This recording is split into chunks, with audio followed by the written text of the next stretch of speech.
Pagi ya Tuhanku, dengarlah seruku,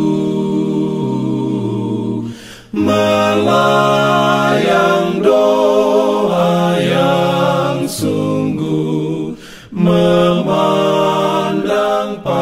Shalom, selamat pagi. Berjumpa lagi dengan kami Pionesario Media Ministry dalam program Renungan Pagi. Sebelum kita lanjut, mari kita berdoa. Bapa kami di surga, terpujilah nama Tuhan di pagi hari ini. Kami datang tersungkur ke hadirat-Mu, rindu mendengarkan suara Tuhan pada pagi hari ini.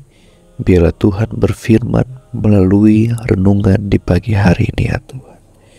Di dalam nama Yesus kami telah berdoa. Amin.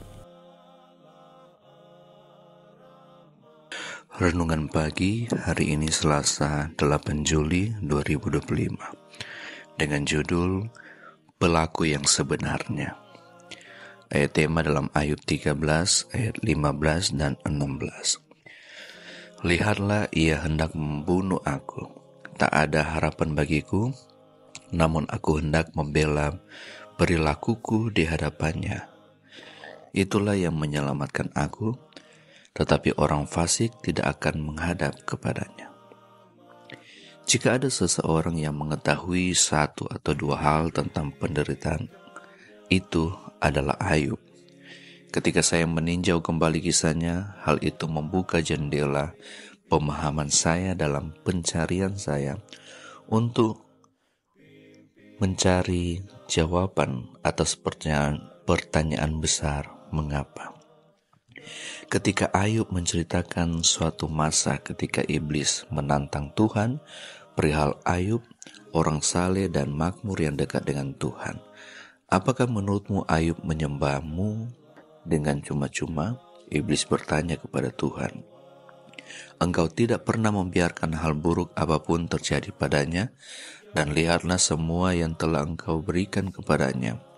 Sekarang perhatikan baik-baik apa yang iblis katakan selanjutnya. Tetapi ulurkanlah tanganmu dan jamalah segala yang dipunyainya, ia pasti mengutuki engkau di hadapanmu. Dan kemudian perhatikan jawaban Tuhan. Nah, segala yang dipunyainya ada dalam kuasamu, hanya janganlah engkau mengulurkan tanganmu terhadap dirinya. Ayub 1 ayat 11 dan 12. Lalu iblis membantai keluarga Ayub, semuanya kecuali istrinya. Dia menghancurkan kawanan ternak serta tanaman. Namun yang membuat iblis sangat ketakutan, Ayub tidak berpaling melawan Tuhan. Jadi iblis kembali kepada Tuhan, berniat melakukan sesuatu selangkah lebih jauh. Orang akan memberikan segala yang dipunyainya ganti nyawanya, pantai iblis. Ulurkanlah tanganmu dan jamalah tulang dan dagingnya, ia pasti mengutuki engkau di hadapanmu. Ayub 2 ayat 4. Dan sekali lagi Tuhan memperjelas siapa penjahat sebenarnya. Nah, ia dalam kuasamu, hanya sayangkan nyawanya. Ayub 2 ayatnya yang ke-6. Lalu, supaya tidak ada dari kita yang akan melewatkan, penulis selanjutnya mengatakan bahwa kemudian iblis pergi dari hadapan Tuhan. Lalu ditimpanya Ayub dengan bara yang busuk dari telapak kakinya sampai ke batu kepalanya. Ayatnya yang ke-7.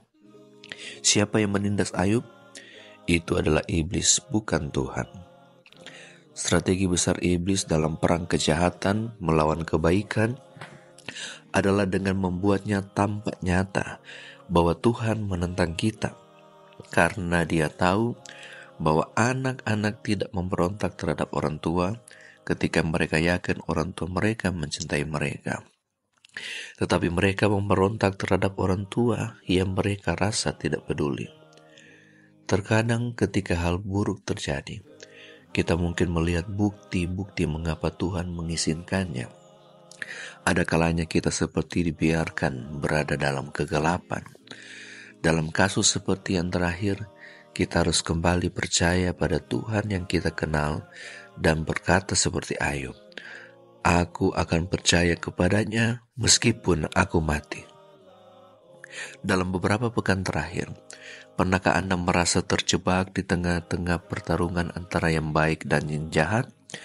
Sekaranglah waktunya untuk jatuh cinta lebih dalam kepada Tuhan dan percayalah sepenuhnya kepadanya.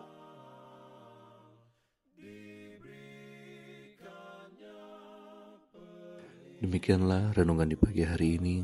Tuhan Yesus memberkati kita semua. Mari kita berdoa. Kami datang bersyukur kepada Tuhan, mengucap syukur atas berkat Tuhan di hari yang indah ini.